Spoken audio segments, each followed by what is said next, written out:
seems that many of you really want to escape that Katarina meta, or even that reroll meta with Trundle and Kog'Maw. And that's why most of you voted in order to have a guide on Clapio, which is more like an off-meta build and really fun to play, especially in double up mode. Honestly, it feels very refreshing to see your Galio clapping units. So let's get into the guide with a round of applause. Trying to play Galio as a main carry is definitely inconsistent because it requires you to have a 2-star Galio to have a chance to win the game. That is why the main win condition of this comp heavily relies on whether you know how to manage your Econ. You can check my guide which covers the fundamentals of leveling and Econ so you can slap your opponents with your wallet and win the game. The better your Econ is, the more likely you will get a Galio 2-star. Also, don't hesitate to play this comp with a friend with a double up mod. The fact that your friend can send you 1 or 2 Galio will definitely help you to succeed with it. Don't forget to give a tap on your friend's shoulder. The second win condition is to have the Socialite Spotlight at the first or second row on your board, because you want your Galio to get the Socialite buff and you want to make sure that he's taking some damage, because that will generate mana for him and he will heal back all the damage anyway. All the damages Galio tanks and heal back is wasted damages from your opponents, and that makes you have more chance to win the fight. The third win condition is the items, and Galio is definitely not a flexible AD carry. We are going to talk about this in the items section.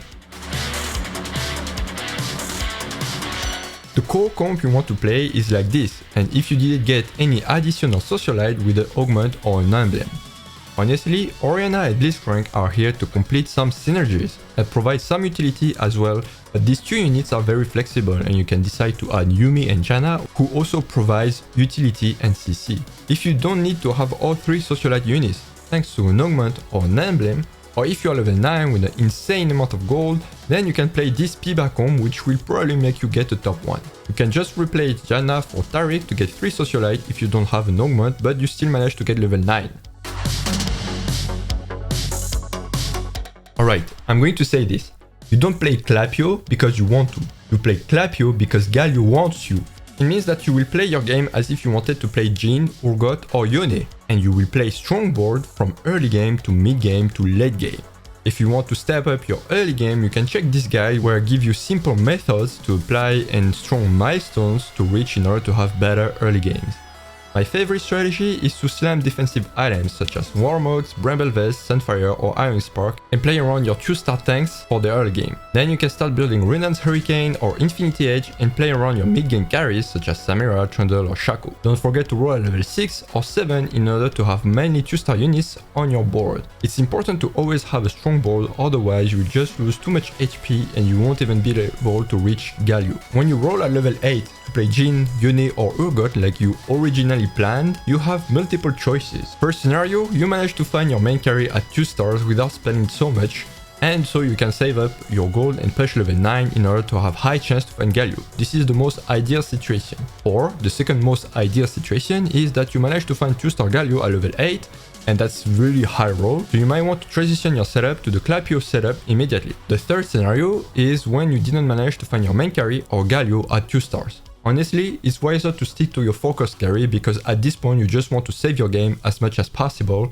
by finding Jhin 2, Yone 2 or Urgot 2. And the last scenario, which is kinda rare but it might happen, is like after you roll down, you didn't find any focus AD carry like you wanted to play, but you did find one Galio. It's very rare, but if this happens, then you can try to play Clapio and pray to survive long enough to find Galio 2. There is a big mistake to avoid here. Let's say you have already Jhin 2, right? And you're playing around Jhin, and you find one Galio.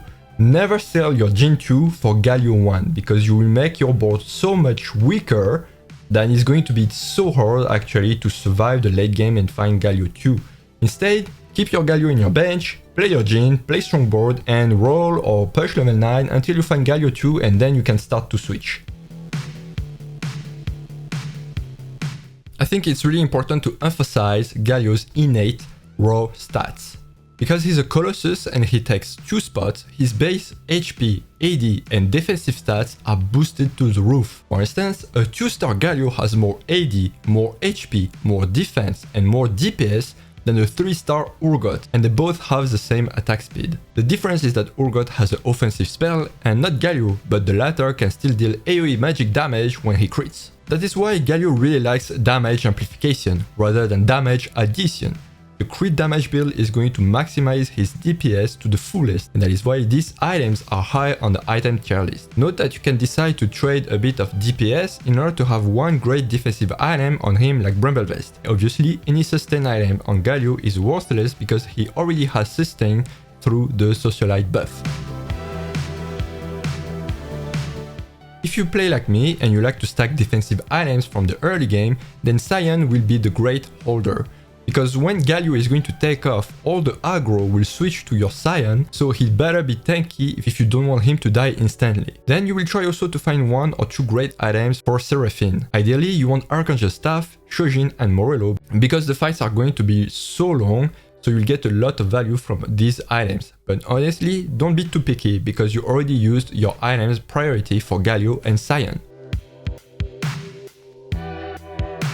Some people have figured out Cho'Gath is also a Colossus with a ton of AD, and also he can benefit from different mutant effects. For instance, a 3-star Cho'Gath has even more raw stats than Galio 2, and sometimes it's even easier to find Cho'Gath 3 rather than Galio 2. Hyper Adrenal Gland, Metamorphosis and Voidborn are probably the best effects in order to play this variation. Also, note that the Socialite Spotlight doesn't need to be in front anymore because Cho'Gath cannot reset the aggro like Galio and can suffer too much damage if he takes the full focus. Alright guys, I hope that you find this video useful. If that's the case, clap the like button on this video. It will help me to spread this fun comp and off-meta build. Also, if you're interested in having this cheat sheet on your phone, you can find it on Tactor. The link will be in the description and you can have access to a lot of information for free. With that being said, let's show everyone how Colossuses can be scary.